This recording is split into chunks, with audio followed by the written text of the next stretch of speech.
Hi friends, ಮಸ್ಮಗ.com ಗೆ ಸ್ವಾಗತ. ನಾನು ಸುಜಯ್ ರಾಜ್. ಸ್ನೇಹಿತರೆ, ಕಳೆದ 4 ವರ್ಷಗಳಲ್ಲಿ 51,000 ಸರ್ಕಾರಿ ಶಾಲೆಗಳು ಬಂದ್ ಆಗಿವೆ. ಅಷ್ಟಕ್ಕೂ ಸರ್ಕಾರಿ ಶಾಲೆಗಳು ಯಾಕೆ ಬೇಕು, ಅದರ ಮಹತ್ವ ಆದ್ರೂ ಏನು? ನಮ್ಮ ಸಮಾಜದಲ್ಲಿ ಸರ್ಕಾರಿ ಶಾಲೆಗಳು ಅಂತಂದ್ರೆ ಬಡವರಿಗೆ ಮಾತ್ರ ಎನ್ನುವಂತಹ ಅಭಿಪ್ರಾಯ ಇದೆ. ಆದ್ರೆ ಅದು ಶುದ್ಧ ಸುಳ್ಳು. ಹಲವಾರು ಅಧ್ಯಯನಗಳು ಖಾಸಗಿ ಶಾಲೆಗಳಿಗಿಂತ ಸರ್ಕಾರಿ ಶಾಲೆಗಳಲ್ಲೇ ಮಕ್ಕಳು ಉತ್ತಮ ಶಿಕ್ಷಣವನ್ನ ಪಡ್ಕೋತಾ ಇದ್ದಾರೆ ಅಂತ ಹೇಳ್ತಾ ಇವೆ. ಇಲ್ಲಿ ಪ್ರಾಬ್ಲಮ್ ಏನಂತಂದ್ರೆ, ಖಾಸಗಿ ಶಾಲೆಗಳಿಗೆ ಆರ್ಥಿಕವಾಗಿ ಮತ್ತು ಉನ್ನತ ಶಿಕ್ಷಣ ಹೊಂದಿರುವಂತಹ ಪೋಷಕರಿರುವ ಮತ್ತು ಎಲ್ಲಾ ಸೌಲಭ್ಯಗಳಿರುವಂತಹ ಹಿನ್ನೆಲೆಯಿಂದ ಮಕ್ಕಳು ಬಂದಿರ್ತಾರೆ. ಹಾಗಾಗಿ ಅವರಿಗೆ ಆಲ್ಮೋಸ್ಟ್ ಎಲ್ಲಾ ಬೇಸಿಕ್ ಅಗತ್ಯಗಳು ಮನೆಯಲ್ಲಿ ಸಿಕ್ಕಿರುತ್ತೆ. ಆದ್ರೆ ಸರ್ಕಾರಿ ಶಾಲೆಗಳಲ್ಲಿ ಮೊದಲೇ ಹೇಳಿದ ಹಾಗೆ ಖಾಸಗಿ ಶಾಲೆಗಳಿಗೆ ತಮ್ಮ ಮಕ್ಕಳನ್ನ ಕಳಿಸೋದಕ್ಕೆ ಆಗದೇ ಇರೋರು ಮಾತ್ರ ಕಳಿಸ್ತಾರೆ. ಹಾಗಂತ ಸರ್ಕಾರಿ ಶಾಲೆಗೆ ಬರುವಂತಹ ಮಕ್ಕಳೆಲ್ಲ ದಡ್ರು ಅಂತಲ್ಲ. ದೇಶದ ಎಷ್ಟೋ ಪ್ರತಿಭಾನ್ವಿತ ವ್ಯಕ್ತಿಗಳು ಈ ಸರ್ಕಾರಿ ಶಾಲೆಯಿಂದಲೇ ಬಂದವರು ಅನ್ನೋದು ನೆನಪಲ್ಲಿರಲಿ. ಇದಷ್ಟೇ ಅಲ್ಲದೆ ಸ್ನೇಹಿತರೆ, ಸರ್ಕಾರಿ ಶಾಲೆಗಳು 1ರಿಂದ 7ನೇ ತರಗತಿವರೆಗೆ ಉಚಿತ ಶಿಕ್ಷಣವನ್ನ ಕೊಡುತ್ತವೆ. ಯಾವುದೇ ಭೇದ ಭಾವ ಇಲ್ಲದೇನೆ ಎಲ್ಲಾ ಸಮುದಾಯದ ಮಕ್ಕಳನ್ನ ಸೇರಿಸಿಕೊಳ್ಳುತ್ತವೆ. ಹಾಗೂ ಯಾವುದೇ ತಾರತಮ್ಯ ಇಲ್ಲದೇನೆ ಒಂದೇ ರೀತಿ ಮಕ್ಕಳನ್ನ ಟ್ರೀಟ್ ಮಾಡುತ್ತವೆ. ಮಧ್ಯಾಹ್ನದ ಬಿಸಿಯೂಟ, ಯೂನಿಫಾರ್ಮು ಹಾಗೂ ಪುಸ್ತಕಗಳನ್ನ ಕೂಡ ಫ್ರೀ ಆಗಿ ಕೊಡುತ್ತವೆ. ಇಷ್ಟೆಲ್ಲಾ ಸವಲತ್ತಿದ್ರೂ ಕೂಡ ದೊಡ್ಡ ದೊಡ್ಡ ಖಾಸಗಿ ಶಾಲೆಗಳಿಗೆ ಲಕ್ಷಗಟ್ಟಲೆ ಫೀ ಕೊಟ್ಟು ಮಕ್ಕಳನ್ನ ಪೋಷಕರು ಕಳಿಸ್ತಾರೆ. ನಗರಗಳಲ್ಲಿ ಬಹುತೇಕ ಪೋಷಕರು ತಮ್ಮ ಮಕ್ಕಳಿಗೆ ಖಾಸಗಿ ಶಾಲೆಗಳನ್ನೇ ಸೆಲೆಕ್ಟ್ ಮಾಡ್ತಾರೆ. ಹಾಗಿದ್ರೆ ಸ್ನೇಹಿತರೆ, ದೇಶದಲ್ಲಿ ಸರ್ಕಾರಿ ಶಾಲೆಗಳು ಎತ್ತ ಸಾಗ್ತಾ ಇವೆ. ಸರ್ಕಾರಿ ಶಾಲೆಗಳಲ್ಲಿ ಮಕ್ಕಳಿಗೆ ಬೇಕಾದಂತಹ ಶಿಕ್ಷಣ ಸಿಗ್ತಾ ಇಲ್ವಾ? ಪೋಷಕರು ಸರ್ಕಾರಿ ಶಾಲೆಗಳನ್ನ ಬಿಟ್ಟು ಖಾಸಗಿ ಶಾಲೆಗಳತ್ತ ಮುಖ ಮಾಡ್ತಾ ಇರೋದಾದ್ರೂ ಯಾಕೆ? ದೇಶದಲ್ಲಿ ಸರ್ಕಾರಿ ಶಾಲೆಗಳ ಸ್ಥಿತಿಗತಿಗಳೇನು? ಇದೆಲ್ಲವನ್ನ ಈ ವಿಡಿಯೋದಲ್ಲಿ ಹೇಳ್ತಾ ಹೋಗ್ತೀವಿ. ಹಾಗಾಗಿ ಈ ವಿಡಿಯೋನ ಕಡೆ ತನಕ ನೋಡಿ. ಸ್ನೇಹಿತರೆ, ಇತ್ತೀಚಿನ ವರ್ಷಗಳಲ್ಲಿ ಮಕ್ಕಳನ್ನ ಓದಿಸೋದು ಒಂದು ರೀತಿ ಪೋಷಕರ ಸ್ಟೇಟಸ್ನ ವಿಷಯ ಆಗಿದೆ. ಅಕ್ಕಪಕ್ಕದವರು, ಜೊತೆಯಲ್ಲಿ ಕೆಲಸ ಮಾಡುವಂತಹ ಕೊಲೀಗ್ಗಳ ಜೊತೆಗೆ ಪೈಪೋಟಿಗೆ ಬಿದ್ದು ಮಕ್ಕಳನ್ನ ದೊಡ್ಡ ದೊಡ್ಡ ಶಾಲೆಗಳಿಗೆ ಕಳಿಸ್ತಾ ಇದ್ದಾರೆ. ಇನ್ನೊಂದು ಕಡೆ ಖಾಸಗಿ ಶಾಲೆಗಳು ಜಾಸ್ತಿಯಾಗಿ ಶಿಕ್ಷಣವನ್ನ ಬಿಸ್ನೆಸ್ ಮಾಡ್ಕೊಂಡ್ಬಿಟ್ಟಿವೆ. ಶಾಲೆಗಳಲ್ಲಿ ನೀಡುವಂತಹ ಶಿಕ್ಷಣದ ಮೇಲೆ ಶಾಲೆಗಳನ್ನ ಅಳೆಯುವ ಬದಲು ಅವುಗಳ ಫೀಸ್ ಮೇಲೆ ಅಳೆಯಲಾಗ್ತಾ ಇದೆ. ಫೀಸ್ ಜಾಸ್ತಿ ಇದ್ದಷ್ಟು ಸ್ಕೂಲ್ ಚೆನ್ನಾಗಿದೆ ಅನ್ನುವಂತಹ ಮೈಂಡ್ ಸೆಟ್ ನಮ್ಮಲ್ಲಿ ಈಗಾಗಲೇ ಬಂದಿದೆ. ಇದೆಲ್ಲದರ ನಡುವೆ ಸರ್ಕಾರಿ ಶಾಲೆಗಳು ಕೆಲವು ಕಡೆ ಹೇಳೋಕೆ ಹೆಸರಿಲ್ಲದೆ ಇರೋ ತರ ಆಗಿ ಹೋಗಿವೆ. ಹೆಚ್ಚಿನ ಸಂಖ್ಯೆಯಲ್ಲಿ ಮಕ್ಕಳ ಅಡ್ಮಿಷನ್ ಆಗ್ತಾ ಇಲ್ಲ ಅಂತ ಎಷ್ಟೋ ಶಾಲೆಗಳ ಬಾಗಿಲುಗಳು ಮುಚ್ಚಿ ಹೋಗಿವೆ. ಇದಕ್ಕೆಲ್ಲ ಏನ್ ಕಾರಣ? ಸರ್ಕಾರಿ ಶಾಲೆಗಳಿಗೆ ಇಂತಹ ಸ್ಥಿತಿ ಬಂದಿರೋದಾದ್ರೂ ಯಾಕೆ? ಇದೆಲ್ಲವನ್ನ ನೋಡ್ತಾ ಹೋಗೋಣ. ಅದನ್ನ ಎಕ್ಸ್ಪ್ಲೇನ್ ಮಾಡೋಕ್ಕೂ ಮೊದಲು ದೇಶದಲ್ಲಿ ಎಷ್ಟು ಶಾಲೆಗಳಿವೆ, ಎಷ್ಟು ವಿದ್ಯಾರ್ಥಿಗಳಿದ್ದಾರೆ ಎನ್ನುವಂತಹ ಅಂಕಿ ಅಂಶವನ್ನ ತಿಳಿದುಕೊಳ್ಳೋಣ. ಸ್ನೇಹಿತರೆ, 2022ರ UDISC+ ವರದಿ ಪ್ರಕಾರ ದೇಶದಲ್ಲಿ ಒಟ್ಟು 14,89,115 ಶಾಲೆಗಳಿವೆ. ಇದರಲ್ಲಿ 11.96 ಲಕ್ಷ ಪ್ರಾಥಮಿಕ ಶಾಲೆಗಳಿವೆ. ಪ್ರೌಢಶಾಲೆ ಅಂತಂದ್ರೆ 8ರಿಂದ 10ರವರೆಗೆ 1.5 ಲಕ್ಷ ಹಾಗೂ 10ರಿಂದ 12ರವರೆಗಿನ ಹೈಯರ್ ಸೆಕೆಂಡರಿ ಶಾಲೆಗಳು 1.42 ಲಕ್ಷ ಇವೆ. ಅದರಲ್ಲಿ ಹಳ್ಳಿಗಳಲ್ಲಿ 12.34 ಲಕ್ಷ ಶಾಲೆಗಳಿದ್ರೆ ನಗರಗಳಲ್ಲಿ 2.54 ಲಕ್ಷ ಶಾಲೆಗಳಿವೆ. ಈ ಎಲ್ಲಾ ಶಾಲೆಗಳಲ್ಲಿ ಶಿಕ್ಷಣ ಕೊಡ್ತಾ ಇರುವಂತಹ ಒಟ್ಟು ಶಿಕ್ಷಕರ ಸಂಖ್ಯೆ 95,07,123. ಇದರಲ್ಲಿ 48.76 ಲಕ್ಷ ಶಿಕ್ಷಕಿಯರಿದ್ರೆ 46.3 ಲಕ್ಷ ಶಿಕ್ಷಕರಿದ್ದಾರೆ. ಶಾಲೆಯಲ್ಲಿ ದಾಖಲಾಗ್ತಾ ಇರುವಂತಹ ಒಟ್ಟು ಮಕ್ಕಳ ಸಂಖ್ಯೆ 26.52 ಕೋಟಿ. ಅದರಲ್ಲಿ 12.73 ಕೋಟಿ ವಿದ್ಯಾರ್ಥಿನಿಯರಿದ್ರೆ 13.79 ಕೋಟಿ ವಿದ್ಯಾರ್ಥಿಗಳಿದ್ದಾರೆ. ಇನ್ನು ಸ್ನೇಹಿತರೆ, ಕಳೆದ 3-4 ವರ್ಷಗಳ ಶಾಲೆಗಳ ಸಂಖ್ಯೆಯನ್ನ ನೋಡೋದಾದ್ರೆ 2019ರಲ್ಲಿ 15,51,000 ಶಾಲೆಗಳಿದ್ರೆ 2020ರಲ್ಲಿ 15,07,708 ಆಗಿತ್ತು. ಇನ್ನು 2021ರ ವಿಷಯಕ್ಕೆ ಬಂದ್ರೆ 15,09,136 ಶಾಲೆಗಳಿದ್ವು. 2022ರಲ್ಲಿ 14,89,115 ಶಾಲೆಗಳಿವೆ. ಸೊ ಇದನ್ನ ನೋಡಿದ್ರೆ ನಿಮಗೆ ಗೊತ್ತಾಗುತ್ತೆ, 2019ರಲ್ಲಿ 15.5 ಲಕ್ಷ ಇದ್ದಂತಹ ಶಾಲೆಗಳು 2022ರಲ್ಲಿ 14.89 ಲಕ್ಷಕ್ಕೆ ಇಳಿಕೆಯಾಗಿವೆ. ಇದೇ ಅವಧಿಯಲ್ಲಿ 51,000 ಸರ್ಕಾರಿ ಶಾಲೆಗಳು ಬಂದಾಗಿವೆ. ಇನ್ನು ಈ ಕೋವಿಡ್ ಪ್ಯಾಂಡಮಿಕ್ ಬರೋದಕ್ಕೂ ಮುಂಚೆ ಹಾಗೂ ಪ್ಯಾಂಡಮಿಕ್ ನಂತರದ ದಿನಗಳಲ್ಲಿ ಕೆಲವು ಬದಲಾವಣೆ ಆಗಿದೆ. ಕೋವಿಡ್ ಬಳಿಕ ಸರ್ಕಾರಿ ಶಾಲೆಗಳಲ್ಲಿ ದಾಖಲಾತಿ ಹೆಚ್ಚಾಗ್ತಾ ಇದೆ. ಕೋವಿಡ್ ಪ್ಯಾಂಡಮಿಕ್ ತುಂಬಾ ಜನರ ಆರ್ಥಿಕ ಜೀವನದ ಮೇಲೆ ಪ್ರಭಾವವನ್ನು ಬೀರಿದೆ. ಖಾಸಗಿ ಶಾಲೆಗಳ ಫೀಯನ್ನ ಕಟ್ಟೋದಕ್ಕೆ ಆಗದೆ ಇರುವಂತಹ ಅನೇಕರು ಮತ್ತೆ ಸರ್ಕಾರಿ ಶಾಲೆಗಳ ಮೊರೆ ಹೋಗಿದ್ದಾರೆ ಅಂತ ವರದಿಗಳು ಹೇಳ್ತಾ ಇವೆ. ಇನ್ನು 2019-20 ಸರ್ಕಾರಿ ಶಾಲೆಗಳಲ್ಲಿ 13.09 ಕೋಟಿ ಮಕ್ಕಳು ದಾಖಲಾಗಿದ್ರು. ಅದು 2020-21 13.49 ಕೋಟಿಗೆ ಏರಿಕೆಯಾಗಿತ್ತು. ಬಳಿಕ 2021-22 65.8 ರಿಂದ 70.3%ಗೆ ಅಂದ್ರೆ 14.32 ಕೋಟಿಗೆ ಏರಿಕೆಯಾಗಿದೆ ಅಂತ annual status of education report ಹೇಳಿದೆ. ಸೊ ಮಕ್ಕಳ ಸಂಖ್ಯೆಯಲ್ಲಿ ಹೆಚ್ಚಾಗಿದ್ರೂ ಕೂಡ ಈ ರೀತಿ ಶಾಲೆಗಳ ಸಂಖ್ಯೆಯಲ್ಲಿ ಇಳಿಕೆ ಆಗೋದಕ್ಕೆ ಕೆಲವು ಕಾರಣಗಳಿವೆ. ಕಡಿಮೆ ಮಕ್ಕಳು ಇರುವಂತಹ ಶಾಲೆಗಳನ್ನ ಮರ್ಜ್ ಮಾಡೋದು ಗಣನೀಯ ಇಳಿಕೆಗೆ ಪ್ರಮುಖ ಕಾರಣ ಅಂತ ಗೊತ್ತಾಗಿದೆ. ಇನ್ನು ಶಾಲೆಗಳ ಸಂಖ್ಯೆ ಕಡಿಮೆ ಆಗೋದಷ್ಟೇ ಅಲ್ಲದೆ ಈಗಿರುವಂತಹ ಶಾಲೆಗಳು ಅನೇಕ ಸಮಸ್ಯೆಗಳನ್ನ ಎದುರಿಸ್ತಾ ಇವೆ. ಇದರಿಂದಾನೂ ಕೂಡ ಸರ್ಕಾರಿ ಶಾಲೆಗಳ ಶಿಕ್ಷಣದ ಗುಣಮಟ್ಟದ ಮೇಲೆ ದೊಡ್ಡ ಹೊಡೆತ ಬೀಳ್ತಾ ಇದೆ. ಸೊ ಇವಾಗ ಸರ್ಕಾರಿ ಶಾಲೆಗಳು ಫೇಸ್ ಮಾಡ್ತಾ ಇರುವಂತಹ ಸಮಸ್ಯೆಗಳೇನು ಅಂತ ನೋಡ್ತಾ ಹೋಗೋಣ. ಮೊದಲನೇದಾಗಿ ಮೂಲ ಸೌಕರ್ಯದ ತೊಂದರೆ. ಸ್ನೇಹಿತರೆ, ದೇಶದಲ್ಲಿ ಇರುವಂತಹ ಸರ್ಕಾರಿ ಶಾಲೆಗಳು ಅನುಭವಿಸ್ತಾ ಇರುವಂತಹ ಪ್ರಮುಖ ತೊಂದರೆ ಅಂದ್ರೆ ಇದೇನೆ. ಹೆಚ್ಚಿನ ಶಾಲೆಗಳು ಸರಿಯಾದ ಕ್ಲಾಸ್ ರೂಮ್ ಅನ್ನ ಹೊಂದಿರಲ್ಲ. ಕ್ಲಾಸ್ ರೂಮ್ ಇದ್ರೂ ಕೂಡ ಸರಿಯಾದ ಬ್ಲಾಕ್ ಬೋರ್ಡ್ ವ್ಯವಸ್ಥೆ ಇರಲ್ಲ. ಕೂರೋದಕ್ಕೆ ಬೆಂಚ್ಗಳು ಇರಲ್ಲ. ಇದರ ಜೊತೆಗೆ ಕುಡಿಯುವಂತಹ ನೀರು, ಶೌಚಾಲಯ ಹಾಗೂ ಇತರ ಬೇಸಿಕ್ ಅವಶ್ಯಕತೆಗಳನ್ನ ಹೊಂದಿರಲ್ಲ. ಸೊ ಶಾಲಾ ವಾತಾವರಣ ಸರಿಯಾಗಿ ಇಲ್ಲದೆ ಇರೋದ್ರಿಂದ ಸರ್ಕಾರಿ ಶಾಲೆಗಳಿಗೆ ಬರೋದಕ್ಕೂ ಮಕ್ಕಳು ಹಿಂದೇಟಾಗ್ತಾರೆ. ಎಷ್ಟೋ ಶಾಲೆಗಳು ತುಂಬಾ ಹಳೆಯದಾಗಿದ್ದು ಕುಸಿಯುವ ಹಂತದಲ್ಲಿವೆ. ಇನ್ನು ಸುಮಾರು ಶಾಲೆಗಳಲ್ಲಿ ಎಲೆಕ್ಟ್ರಿಸಿಟಿ ಪ್ರಾಬ್ಲಮ್ ಇರುತ್ತೆ. ಬೇಸಿಗೆಯಲ್ಲಿ ಫ್ಯಾನ್ ವ್ಯವಸ್ಥೆ ಇರಲ್ಲ.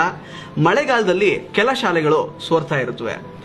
ಇನ್ನು ಕೆಲವು ಶಾಲೆಗಳಲ್ಲಿ ಮಕ್ಕಳು ಆಡೋದಕ್ಕೆ ಪ್ಲೇ ಗ್ರೌಂಡೇ ಇರಲ್ಲ.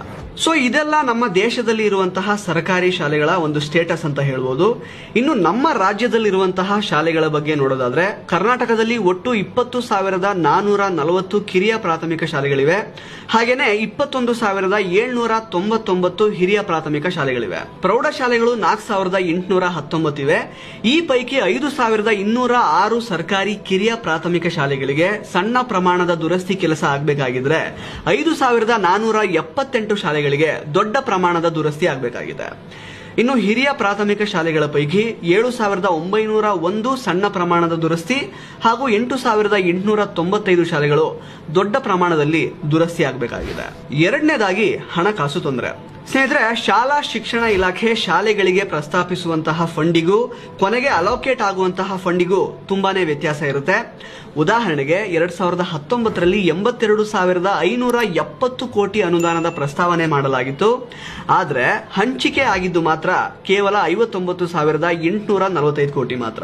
ಹೀಗೆ ಶಾಲೆಗಳನ್ನು ಅಪ್ಗ್ರೇಡ್ ಮಾಡೋದಕ್ಕೆ ಬೇಕಾದಷ್ಟು ಹಣ ಇಲ್ಲದಿರೋದ್ರಿಂದ ಶಾಲೆಗಳು ಹಿಂದುಳಿತಾ ಇವೆ. ಇನ್ನು ಮೂರನೇದಾಗಿ ಶಿಕ್ಷಣದ ಕ್ವಾಲಿಟಿ. ಸ್ನೇಹಿತರೆ, ಸುಮಾರು ವರದಿಗಳ ಪ್ರಕಾರ ಸರ್ಕಾರಿ ಶಾಲೆಗಳಲ್ಲಿ ಕಲಿತಾ ಇರುವಂತಹ 70% ನಷ್ಟು ವಿದ್ಯಾರ್ಥಿಗಳಿಗೆ ಸುಸಜ್ಜಿತ ಶಿಕ್ಷಣ ದೊರೀತಾ ಇಲ್ಲ ಅಂತ ಗೊತ್ತಾಗಿದೆ. 5ನೇ ತರಗತಿಯಲ್ಲಿರುವಂತಹ ಮಕ್ಕಳಿಗೆ 2ನೇ ತರಗತಿಯ ಪಠ್ಯವನ್ನ ಓದೋದಕ್ಕೆ ಬರಲ್ಲ. ಇದು ನಮ್ಮ ಸರ್ಕಾರಿ ಶಾಲೆಗಳ ಕಹಿ ಸತ್ಯ. ಅದರಲ್ಲೂ ಖಾಸಗಿ ಶಾಲೆಗಳಿಗೆ ಹೋಲಿಕೆ ಮಾಡಿದ್ರೆ ಸರ್ಕಾರಿ ಶಾಲೆಗಳ ಶಿಕ್ಷಣ ಮಟ್ಟ ತುಂಬಾನೇ ಕಳಪೆಯಾಗಿದೆ. ಖಾಸಗಿ ಶಾಲೆಗಳಲ್ಲಿ ಹೊಸ ಕಲಿಕಾ ಮೆಥಡ್ಗಳನ್ನ ಬಳಸಿ ಮಕ್ಕಳನ್ನ ಎಂಗೇಜ್ ಮಾಡ್ತಾರೆ. ಅದಷ್ಟೇ ಅಲ್ಲದೆ ಪ್ರತಿಯೊಬ್ಬ ಮಕ್ಕಳ ಮೇಲೆ ನಿಗಾ ಇಡ್ತಾರೆ. ಇದೆಲ್ಲ ಸರ್ಕಾರಿ ಶಾಲೆಗಳಲ್ಲಿ ಸಿಗಲ್ಲ ಅಂತ ಎಷ್ಟೋ ಪೋಷಕರು ಕಂಪ್ಲೇಂಟ್ ಮಾಡ್ತಾರೆ. ನಾಲ್ಕನೇದಾಗಿ ಶಿಕ್ಷಕರ ತೊಂದರೆ. ಸ್ನೇಹಿತರೆ, ಎಷ್ಟೋ ಸರ್ಕಾರಿ ಶಾಲೆಗಳಲ್ಲಿ ಶಿಕ್ಷಕರೇ ಇಲ್ಲ. ಕೆಲವು ರಾಜ್ಯಗಳಲ್ಲಿ 60ರಿಂದ 70% ಶಿಕ್ಷಕರ ಹುದ್ದೆಗಳು ಖಾಲಿ ಇವೆ. ಇದರಿಂದ ಶಿಕ್ಷಕರ ಹಾಗೂ ವಿದ್ಯಾರ್ಥಿಗಳ ರೇಷಿಯೋದಲ್ಲಿ ಜಾಸ್ತಿ ಅಂತರ ಕಂಡು ಬರ್ತಾ ಇದೆ. ಇನ್ನು ರೈಟ್ ಟು ಎಜುಕೇಶನ್ ಕಾಯ್ದೆ ಪ್ರಕಾರ ಪ್ರತಿ 30 ವಿದ್ಯಾರ್ಥಿಗಳಿಗೆ ಒಬ್ಬ ಶಿಕ್ಷಕ ಇರಲೇಬೇಕು. ಈಗಿನ ದಿನಗಳಲ್ಲಿ ಮಕ್ಕಳು ಕಡಿಮೆ ಆದಾಗೇನೆ ಶಿಕ್ಷಕರು ಕಡಿಮೆ ಆಗ್ತಾ ಇದ್ದಾರೆ. ಇದರಿಂದ ಶಾಲೆ ಸರಿಯಾಗಿ ನಡೆಯುತ್ತಾ ಅನ್ನೋದೇ ಡೌಟ್ ತರ ಆಗೋಗಿದೆ. ಅಲ್ಲದೇನೆ ಇರುವಂತಹ ಕೆಲ ಶಿಕ್ಷಕರು ಕೂಡ ಸರಿಯಾಗಿ ಕೆಲಸ ಮಾಡ್ತಾ ಇಲ್ಲ. ಎಲ್ಲರೂ ಹಾಗೆ ಇರ್ತಾರೆ ಅಂತಲ್ಲ, ಕೆಲವು ಶಿಕ್ಷಕರು ಸರ್ಕಾರ ಕೊಡುವಂತಹ ಸಂಬಳವನ್ನ ಪಡ್ಕೊಂಡು ಸುಮ್ಮನೆ ಆರಾಮಾಗಿರ್ತಾರೆ. ಮಾಡಬೇಕಾಗಿದ್ದಂತಹ ಪಾಠಗಳನ್ನ ಕೂಡ ಅವರು ಫಿನಿಶ್ ಮಾಡಲ್ಲ. ಇಲ್ಲಿ ಇನ್ನೊಂದು ಪ್ರಾಬ್ಲಮ್ ಇದೆ. ಏನ್ ಗೊತ್ತಾ, ಈ ತರಹದ ಶಿಕ್ಷಕರ ವಿರುದ್ಧ ಯಾರು ಕೂಡ ದೂರನ್ನ ಕೊಡಲ್ಲ. ಹಾಗೂ ಅಕಸ್ಮಾತ್ ದೂರು ಕೊಟ್ಟಿದ್ರು ಕೂಡ ಅವರ ವಿರುದ್ಧ ಹಿರಿಯ ಅಧಿಕಾರಿಗಳು ಯಾವುದೇ ಕ್ರಮವನ್ನ ಕೈಗೊಳ್ಳಲ್ಲ. ಇನ್ನು 5ನೇದಾಗಿ RTE ಕಾಯ್ದೆ ಸರಿಯಾಗಿ ಜಾರಿ ಆಗದೆ ಇರೋದು. ಸ್ನೇಹಿತರೆ, ದೇಶದಲ್ಲಿನ ಒಟ್ಟು ಶಾಲೆಗಳಲ್ಲಿ ಕೇವಲ 15% ಶಾಲೆಗಳು ಮಾತ್ರ RTE ಮಾನದಂಡಗಳಿಗೆ ಅನುಗುಣವಾಗಿ ಕೆಲಸ ಮಾಡ್ತಾ ಇವೆ. RTEನ 29ನೇ ಸೆಕ್ಷನ್ ಶಾಲೆಗಳಲ್ಲಿ ಶಿಕ್ಷಣ ಹೇಗಿರಬೇಕು ಅನ್ನೋದ್ರ ಕುರಿತು ಎಕ್ಸ್ಪ್ಲೈನ್ ಮಾಡುತ್ತೆ. ಆದ್ರೆ ದೇಶದಲ್ಲಿನ ಯಾವುದೇ ಶಾಲೆ ಕೂಡ 100% ಇದನ್ನ ಫಾಲೋ ಮಾಡಲ್ಲ. 6ನೇದು ಭ್ರಷ್ಟಾಚಾರ. ಸ್ನೇಹಿತರೆ, ಇತರ ಎಲ್ಲಾ ಸರ್ಕಾರಿ ಇಲಾಖೆಗಳಂತೆ ಶಿಕ್ಷಣ ಇಲಾಖೆಯಲ್ಲೂ ಕೂಡ ಭ್ರಷ್ಟಾಚಾರ ತಾಂಡವವಾಡ್ತಾ ಇದೆ. ಇಲಾಖೆಯಲ್ಲಿರುವಂತಹ ಅಧಿಕಾರಿಗಳು ಶಾಲೆಗಳ ಸ್ಥಿತಿಗತಿಗಳ ಬಗ್ಗೆ ಸರಿಯಾದ ಮಾಹಿತಿಯನ್ನೇ ಕೊಡಲ್ಲ. ಅಷ್ಟೇ ಅಲ್ಲದೆ ರಾಜಕೀಯ ಹಸ್ತಕ್ಷೇಪದಿಂದ ಇಂತಹ ಭ್ರಷ್ಟ ಅಧಿಕಾರಿಗಳು ತುಂಬಾ ಈಸಿಯಾಗಿ ಬಚಾವಾಗ್ತಾರೆ. 7ನೇದಾಗಿ ಖಾಸಗಿ ಶಾಲೆಗಳಿಂದ ಸ್ಪರ್ಧೆ. ಇನ್ನು ಸರ್ಕಾರಿ ಶಾಲೆಗಳು ಈಗಿನ ಖಾಸಗಿ ಶಾಲೆಗಳ ಜೊತೆಗೆ ಸ್ಪರ್ಧೆ ಮಾಡಬೇಕಾಗಿದೆ, ಆದ್ರೆ ಮಾಡ್ತಾ ಇಲ್ಲ. ಇತ್ತ ಖಾಸಗಿ ಶಾಲೆಗಳೇ ಒಂದಕ್ಕೊಂದು ಸ್ಪರ್ಧೆ ಮಾಡ್ಕೊಳ್ತಾ ಫುಲ್ ಹೈಫೈ ಆಗ್ತಾ ಇವೆ. ಮಕ್ಕಳಿಗೆ ಒಳ್ಳೆ ಮೂಲ ಸೌಕರ್ಯಗಳು, ಉತ್ತಮ ಶಿಕ್ಷಣದೊಂದಿಗೆ ಇತರ ಚಟುವಟಿಕೆಗಳಲ್ಲಿ ಮಕ್ಕಳನ್ನ ಎಂಗೇಜ್ ಮಾಡ್ತಾ ಇದ್ದಾರೆ. ಸೊ ಸರ್ಕಾರಿ ಶಾಲೆಗಳು ಮೂಲ ಸೌಕರ್ಯದಿಂದ ಹಿಡಿದು ಒಳ್ಳೆ ಗುಣಮಟ್ಟದ ಶಿಕ್ಷಣದವರೆಗೆ ಪೈಪೋಟಿಯನ್ನ ಕೊಡಬೇಕಾಗಿದೆ. ಆದ್ರೆ ಈ ಪೈಪೋಟಿಯಲ್ಲಿ ಸರ್ಕಾರಿ ಶಾಲೆಗಳು ಹಿಂದೆ ಬೀಳ್ತಾ ಇವೆ. ಇನ್ನು ಸ್ನೇಹಿತರೆ, ಈ ಎಲ್ಲಾ ಸಮಸ್ಯೆಗಳು ಶಾಶ್ವತ ಅಂತೇನಿಲ್ಲ. ಪ್ರತಿಯೊಂದು ಸಮಸ್ಯೆಗೂ ಕೂಡ ಪರಿಹಾರ ಅನ್ನೋದು ಇದ್ದೇ ಇರುತ್ತೆ. ನಾವು ಆಸಕ್ತಿಯನ್ನ ತೆಗೆದುಕೊಂಡ್ರೆ ಎಲ್ಲವೂ ಸಾಧ್ಯ. ಸೊ ಸರ್ಕಾರಿ ಶಾಲೆಗಳು ಉಳಿಬೇಕಾದ್ರೆ ಯಾವೆಲ್ಲ ಕ್ರಮಗಳನ್ನ ಕೈಗೊಳ್ಳಬೇಕು ಅಂತ ನೋಡ್ತಾ ಹೋಗೋಣ. ಸ್ಥಳೀಯ ಸರ್ಕಾರಗಳ ಪಾತ್ರ. ಈ ಗ್ರಾಮ ಪಂಚಾಯಿತಿ, ತಾಲೂಕು ಪಂಚಾಯಿತಿಗಳು ಶಾಲೆಗಳ ಮೂಲ ಸೌಕರ್ಯದ ಅಭಿವೃದ್ಧಿಗೆ ಆಸಕ್ತಿಯನ್ನು ವಹಿಸಬೇಕು. ಇಲಾಖೆಯಿಂದ ಸರಿಯಾದ ಟೈಮ್ಗೆ ಅನುದಾನ ಬರದೇ ಇದ್ದಾಗ ಈ ಸ್ಥಳೀಯ ಸರ್ಕಾರಗಳು ಹಣವನ್ನ ಹೊಂದಿಸಿ ಮಕ್ಕಳಿಗೆ ಬೇಕಾಗಿರುವಂತಹ ಅಗತ್ಯ ಅವಶ್ಯಕತೆಗಳನ್ನ ಪೂರೈಕೆ ಮಾಡಬೇಕು. ಆಗ ಸ್ಥಳೀಯರಿಗೆ ಮತ್ತು ಪೋಷಕರಿಗೆ ಶಾಲೆಗಳ ಜವಾಬ್ದಾರಿಯನ್ನು ತೆಗೆದುಕೊಳ್ಳೋಕೆ ಸ್ಥಳೀಯ ಸರ್ಕಾರವಿದೆ ಅನ್ನುವಂತಹ ಭರವಸೆ ಬರುತ್ತೆ. ಶಿಕ್ಷಕರ ತರಬೇತಿ. ಸ್ನೇಹಿತರೆ, ಪ್ರಸ್ತುತ ಶಾಲೆಗಳಲ್ಲಿ ಸುಮಾರು ವರ್ಷದ ಹಿಂದೆ ಅಪಾಯಿಂಟ್ ಆಗಿರುವಂತಹ ಟೀಚರ್ಗಳಿರ್ತಾರೆ. ಅವರು ಮತ್ತು ಹೊಸದಾಗಿ ಅಪಾಯಿಂಟ್ ಆಗುವಂತಹ ಶಿಕ್ಷಕರಿಗೂ ಕೂಡ ಆಧುನಿಕ ಟೀಚಿಂಗ್ ಸ್ಕಿಲ್ಗಳ ಬಗ್ಗೆ ತರಬೇತಿಯನ್ನ ಕೊಡಬೇಕಾಗುತ್ತೆ. ಮಕ್ಕಳನ್ನ ಯಾವ ರೀತಿ ಕಲಿಕೆಯಲ್ಲಿ ಎಂಗೇಜ್ ಮಾಡಬೇಕು, ಯಾವೆಲ್ಲ ಹೊಸ ರೀತಿಯಲ್ಲಿ ಮಕ್ಕಳಿಗೆ ಬೋಧನೆ ಮಾಡಬೇಕು, ಕೇವಲ ಪುಸ್ತಕದಲ್ಲಿ ಇರುವುದಷ್ಟನ್ನೇ ಕಂಠಪಾಠ ಮಾಡಿಸದೇನೆ ರಿಯಲ್ ಲೈಫ್ ಸಮಸ್ಯೆಗಳನ್ನ ಕೂಡ ಫೇಸ್ ಮಾಡುವಂತೆ ಮಕ್ಕಳನ್ನ ತಯಾರು ಮಾಡೋದಕ್ಕೆ ಮೊದಲು ಶಿಕ್ಷಕರಿಗೆ ತರಬೇತಿಯನ್ನ ಕೊಡಬೇಕು. ಇನ್ನು ಶಿಕ್ಷಕರು ಆಕ್ಟಿವ್ ಆಗಿದ್ದಾಗ ಮಾತ್ರ ಮಕ್ಕಳನ್ನ ಡಬಲ್ ಆಕ್ಟಿವ್ ಮಾಡೋದಕ್ಕೆ ಸಾಧ್ಯ ಆಗುತ್ತೆ. ಆಧುನಿಕ ಶಿಕ್ಷಣ.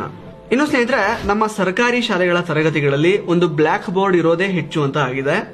ಬ್ಲಾಕ್ ಬೋರ್ಡ್ ಜೊತೆಗೆ ಮಕ್ಕಳಿಗೆ ವಿಜುವಲ್ ಟೀಚಿಂಗಿಗಾಗಿ ಡಿಜಿಟಲ್ ಬೋರ್ಡ್ ಮತ್ತು ಒಂದು ಒಳ್ಳೆಯ ಸೌಂಡ್ ಸಿಸ್ಟಮ್ ಅನ್ನ ಅಳವಡಿಸಬೇಕಾಗುತ್ತೆ. ಇದರಿಂದ ಮಕ್ಕಳಿಗೆ ಕಲಿಯೋದಕ್ಕೆ ತುಂಬಾನೇ ಹೆಲ್ಪ್ ಆಗುತ್ತೆ. ಅಲ್ಲದೆ ಆಸಕ್ತಿ ಕೂಡ ತುಂಬಾನೇ ಹೆಚ್ಚಾಗುತ್ತೆ. ಪಠ್ಯದ ಜೊತೆಗೆ ಭವಿಷ್ಯಕ್ಕೆ ಹೆಲ್ಪ್ ಆಗುವಂತಹ ಗ್ರೂಪ್ ಡಿಸ್ಕಷನ್, ಡಿಬೇಟ್ ನಂತಹ ಇತರ ಸ್ಕಿಲ್ಸ್ ಗಳನ್ನ ಕಲಿಸಬೇಕಾಗುತ್ತೆ. ಅಷ್ಟೇ ಅಲ್ಲದೆ ಪ್ರತಿ ಶಾಲೆಯಲ್ಲಿ ಕಂಪ್ಯೂಟರ್ ಲ್ಯಾಬ್ ಸೇರಿದಂತೆ ಡಿಜಿಟಲ್ ವರ್ಲ್ಡ್ ಗೆ ಮಕ್ಕಳನ್ನ ಪರಿಚಯಿಸುವಂತಹ ಆಧುನಿಕ ಸೌಲಭ್ಯಗಳು ಇರಲೇಬೇಕಾಗುತ್ತೆ. ಇನ್ನು ಪಾಠದ ಜೊತೆಗೆ ದೈಹಿಕ ಶಿಕ್ಷಣ ಕೂಡ ತುಂಬಾನೇ ಇಂಪಾರ್ಟೆಂಟ್. ಸರಿಯಾದ ಆಟದ ಮೈದಾನ, ಆಡೋದಕ್ಕೆ ಸರಿಯಾದ ಉಪಕರಣಗಳು ಇರಲೇಬೇಕು. ಸರ್ಕಾರದ ಪಾತ್ರ.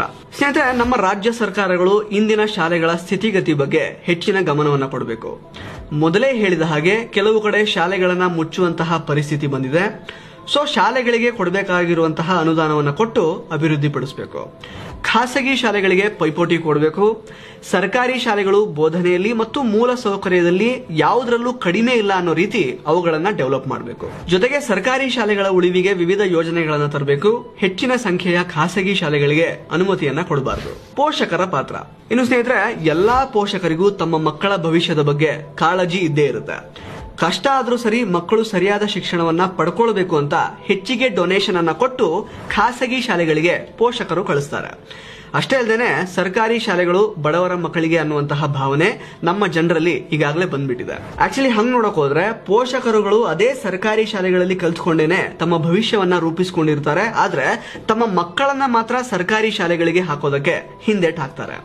ಖಾಸಗಿ ಶಾಲೆಗಳ ಬದಲು ಸರ್ಕಾರಿ ಶಾಲೆಗಳಿಗೆ ಮಕ್ಕಳನ್ನ ಕಳಿಸಿದ್ರೆ ನಷ್ಟ ಏನೂ ಇಲ್ಲ. ಹೆಚ್ಚೆಚ್ಚು ಮಕ್ಕಳು ಸರ್ಕಾರಿ ಶಾಲೆಗಳಿಗೆ ಬಂದ್ರೆ ಶಾಲೆಗಳು ಪ್ರಗತಿ ಆಗ್ತವೆ. ಅಷ್ಟೇ ಅಲ್ಲದೆ ಶಾಲೆಗಳನ್ನ ಉಳಿಸುವಂತಹ ಜವಾಬ್ದಾರಿ ಕೇವಲ ಸರ್ಕಾರದ ಮಾತ್ರ ಅಲ್ಲ, ನಮ್ದು ಹೌದು. ಮಕ್ಕಳನ್ನ ಸರ್ಕಾರಿ ಶಾಲೆಗಳಿಗೆ ಕಳಿಸಿ ಅವರು ಹೇಗೆ ಪ್ರೋಗ್ರೆಸ್ ಆಗ್ತಾ ಇದ್ದಾರೆ ಅನ್ನೋದ್ರ ಬಗ್ಗೆ ಶಿಕ್ಷಕರೊಂದಿಗೆ ಚರ್ಚಿಸಿ ಶಾಲೆಯಲ್ಲಿ ಸರಿಯಾಗಿ ತರಗತಿಗಳು ನಡೀತಾ ಇದೆಯಾ, ಮಕ್ಕಳಿಗೆ ಸರಿಯಾದ ಶಿಕ್ಷಣ ಸಿಗ್ತಾ ಇದೆಯಾ ಅನ್ನೋದ್ರ ಬಗ್ಗೆ ಆಗಾಗ ಪೋಷಕರು ತಿಳ್ಕೊಳ್ತಾ ಇರಬೇಕು. ಆಗ ಶಿಕ್ಷಕರು ಎಚ್ಚೆತ್ತುಕೊಳ್ತಾರೆ, ತಮ್ಮ ಕೆಲಸವನ್ನ ಸರಿಯಾಗಿ ಮಾಡ್ತಾರೆ. ಆದ್ರೆ ನಮ್ಮ ಹಳ್ಳಿ ಕಡೆ ಯಾವ ತರ ಅಂತಂದ್ರೆ ಮಕ್ಕಳನ್ನ ಶಾಲೆಗೆ ಕಳಿಸಿದ್ರೆ ಆಗೋಯ್ತು, ಉಳಿದ ಕೆಲಸ ಎಲ್ಲ ಶಿಕ್ಷಕರದೇ ಅನ್ನೋ ತರ ಅವರ ತಲೆ ಮೇಲೆ ಹಾಕಿ ಸುಮ್ಮನಾಗ್ಬಿಡ್ತಾರೆ. ಮಗು ಶಾಲೆಯಲ್ಲಿ ಏನ್ ಕಲಿತಾ ಇದೆ, ದಿನಾಗ್ಲೂ ಏನಾದ್ರೂ ಹೊಸ ವಿಷಯವನ್ನ ಕಲ್ತ್ಕೋತಾ ಇದೆಯಾ ಇಲ್ವಾ ಅನ್ನೋದ್ರ ಬಗ್ಗೆ ಅವರು ಯೋಚನೆನೇ ಮಾಡಲ್ಲ.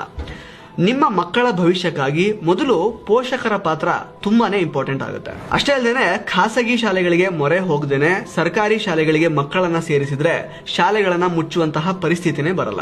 ಹಾಗೂ ನಿಮ್ಗೆ ಅಲ್ಲೇನಾದ್ರೂ ಸಮಸ್ಯೆ ಕಂಡು ಬಂದ್ರೆ ಅದನ್ನ ಹಿರಿಯ ಅಧಿಕಾರಿಗಳ ಗಮನಕ್ಕೆ ತನ್ನಿ. ಸೊ ಹೆಚ್ಚೆಚ್ಚು ಜನ ಕಂಪ್ಲೇಂಟ್ ಮಾಡಿದಾಗ ಸರ್ಕಾರಕ್ಕೆ ಸಮಸ್ಯೆ